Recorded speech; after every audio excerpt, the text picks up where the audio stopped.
2024 के विधानसभा चुनाव में हरियाणा में जिस विधानसभा सीट की सबसे ज्यादा चर्चा होगी, जिस सीट पर सबसे ज्यादा फोकस होगा और जिस सीट का परिणाम हरियाणा में सत्ता का फैसला करेगा, वो सीट है करनाल की। मुख्यमंत्री मनोहर लाल खट्टर की इस सीट पर हार जीत को लेकर अभी से कयास लगाए जा रहे हैं। 2014 और 2019 में खट्टर साहब बड़े धड़ल्ले के साथ 80,000 से ज्यादा वोट हासिल करके न सिर्फ विधायक बने बल्कि दोनों बार सीएम भी बने। 2024 में हरियाणा की सियासत और सत्ता दोनों ही तय करने का काम करनाल सीट करेगी। करनाल सीट को लेकर अभी से सेटिंग गेटिंग को लेकर चर्चाएं शुरू हो गई हैं। आखिर ये सेटिंग गेटिंग क्या है? सेटिंग गेटिंग का मतलब है कि क्या कांग्रेस के बड़े नेता खट्टर साहब के साथ सेटिंग करने का काम करेंगे या खट्टर साहब के साथ जोरदार प्रत्याशी उतारने का काम करेंगे। अगर खट्टर साहब के साथ कांग्रेस के बड़े नेताओं ने डील की तो खट्टर साहब के खिलाफ बेहद कमजोर प्रत्याशी उतारा जाएगा, जिसके चलते खट्टर साहब आसानी से तीसरी बार भी 80,000 वोट हासिल कर विधायक बनेंगे और सीएम पद की दावेदारी ठोकेंगे। अगर कांग्रेस के नेताओं ने खट्टर साहब के साथ डील नहीं की तो कांग्रेस एक ऐसा प्रत्याशी चुनावी मैदान में उतारेगी जो खट्टर साहब के पसीने छुड़ाने का काम करेगा। करनाल सीट पर कांग्रेस के पास 3 तरह के प्रत्याशी हैं। पहले प्रत्याशी वो हैं जो खट्टर साहब को हराने का काम भी कर सकते हैं, उनमें इतना दमखम है, उनका वोटों का गणित ऐसा है कि वो खट्टर साहब को रास्ते में निपटा सकते हैं, यानी उनका तख्ता पलट करने का काम कर सकते हैं। कांग्रेस के पास ऐसे भी प्रत्याशी हैं जो खट्टर साहब को कड़ा मुकाबला दे सकते हैं, लेकिन वो 10-15 हज़ार वोटों से चुनाव हार सकते हैं। कांग्रेस के पास ऐसे प्रत्याशी भी हैं जिनको लड़ाने पर कांग्रेस नाम का चुनाव लड़ेगी और खट्टर साहब फिर से लगभग 30-40 हज़ार वोटों से चुनाव जीत जाएंगे। कांग्रेस के पास तीनों ही ऑप्शन हैं। खट्टर साहब को पता चल चुका है कि 2024 में उनके लिए रास्ता आसान नहीं है, इसलिए वो लोगों की नाराजगी को दूर करने के लिए, कैडर की नाराजगी को दूर करने के लिए पिछले 3 महीने से फील्ड में जमे हुए हैं। पहले महीने में एक बार करनाल में दिखने वाले खट्टर साहब अब हर हफ्ते करनाल में नजर आ रहे हैं। उनको एहसास हो चुका है कि 10 साल की सरकार के चलते अब उनको अपने हलके में ही लोगों की नाराजगी का सामना करना पड़ेगा, वोटरों की नाराजगी का सामना करना पड़ेगा और कैडर के ही लोगों की नाराजगी का सामना करना पड़ेगा। खट्टर साहब को यह भी एहसास है कि उनकी सीट के ऊपर 50,000 वोट पहले से ही उनके खिलाफत के हैं और उनके पास 80,000 वोट पीक के हैं। 2014 और 2019 में खट्टर साहब 80 और 82,000 वोट लेकर विधायक बने थे। 2024 को लेकर करनाल के मिजाज में बदलाव नजर आ रहा है और साफ तौर पर देखने को मिल रहा है कि इस बार खट्टर साहब के खिलाफ नाराजगी पिछली बार से ज्यादा है और खट्टर साहब के 10 से 15 हज़ार वोट कम हो गए हैं। यानी 2019 में खट्टर साहब ने 80,000 वोट हासिल किए थे और वो फिलहाल लगभग 65 से 70 हज़ार वोटों के बीच में कहीं खड़े हैं। ये वोटों की गिरती हुई संख्या बता रही है कि खट्टर साहब के लिए चुनौती बढ़ सकती है। अगर कांग्रेस के पक्ष में ये 15,000 वोट चले गए तो कांग्रेस 50,000 से 65,000 पर आ सकती है, यानी सबसे मजबूत प्रत्याशी उतारने पर कांग्रेस खट्टर साहब को कांटे का मुकाबला दे सकती है। और अगर एक बार खट्टर साहब के हारने की चर्चा चल पड़ी तो खट्टर साहब उलटफेर का शिकार हो सकते हैं। कांग्रेस के पास ऐसा मुकाबला करने वाले प्रत्याशी मौजूद हैं। 2019 के चुनाव में किसी ने नहीं सोचा था कि कांग्रेस की टिकट पर त्रिलोचन सिंह 37,000 वोट ले जाएंगे। वो सरप्राइजिंग वोट थे। किसी को नहीं पता कि त्रिलोचन सिंह को इतने वोट कैसे मिले।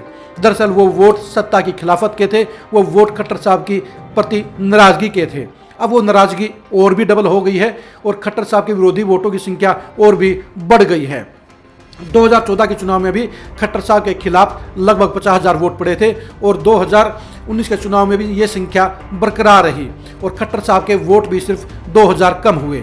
लेकिन 2024 के चुनाव को लेकर खट्टर साहब को अपने लिए खतरा नजर आ रहा है और इसीलिए वो हालात को भांपते हुए अब अपने विधानसभा क्षेत्र पर फोकस कर रहे हैं।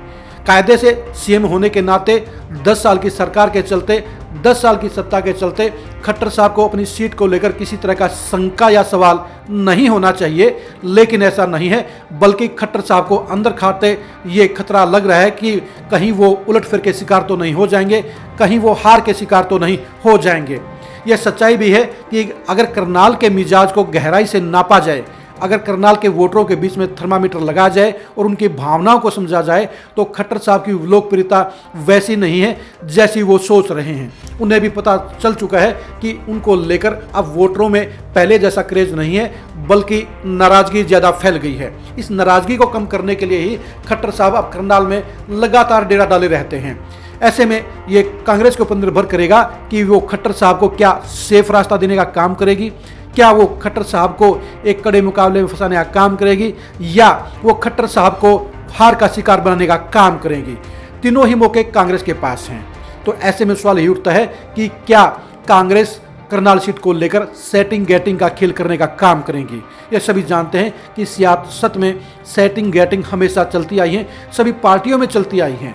ऐसे में 2024 के चुनाव में करनाल सीट को लेकर भी सेटिंग गेटिंग की चर्चा अभी से चल पड़ी है। क्या खट्टर साहब को सेफ रास्ता देने के लिए कांग्रेस के बड़े नेता डील करेंगे, या अपनी पार्टी को सत्ता में लाने के लिए खट्टर साहब को उलटफेर का शिकार बनाने का काम कांग्रेस के बड़े नेता करेंगे। करनाल शहर की सीट के ऊपर सबकी निगाह रहेगी कि कांग्रेस किस चेहरे को टिकट थमाने का काम करती है। कांग्रेस के समीकरण करनाल में सभी तरह के मौजूद हैं। करनाल में कांग्रेस के पास बेहद कमजोर कैंडिडेट भी हैं, कांग्रेस के पास मीडियम लेवल के त्रिलोचन जैसे कैंडिडेट भी हैं, और कांग्रेस के पास मजबूत टक्कर देने वाले प्रत्याशी भी हैं।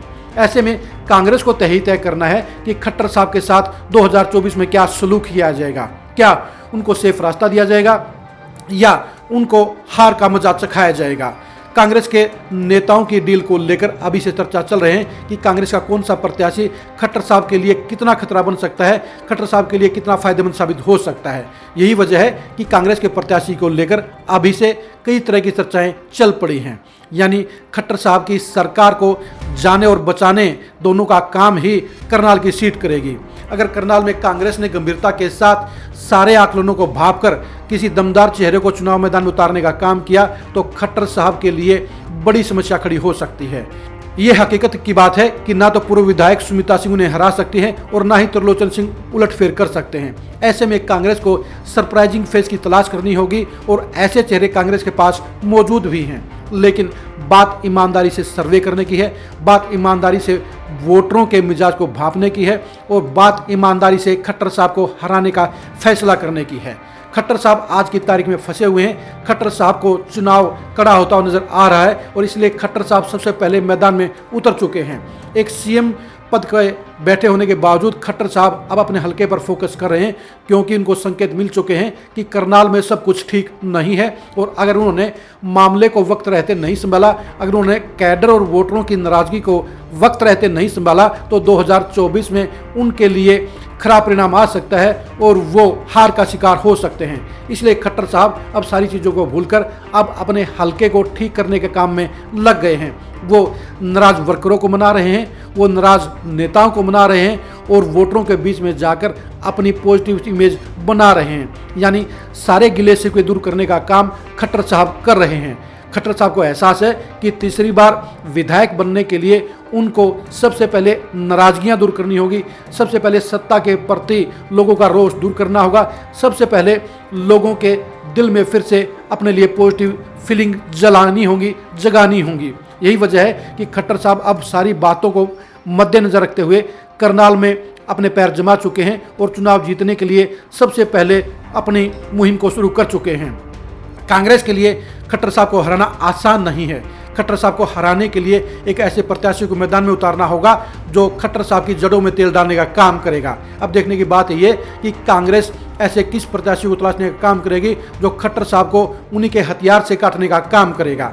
करनाल सीट के समीकरणों को जानने के लिए, करनाल सीट के भविष्य को जानने के लिए और करनाल सीट पर कांग्रेस के प्रत्याशी को जानने के लिए आप लगातार खरी खरी न्यूज़ के साथ बने रहिए। आप हमारे फेसबुक पेज को लाइक कीजिए, आप हमारे यूट्यूब चैनल को सब्सक्राइब कीजिए।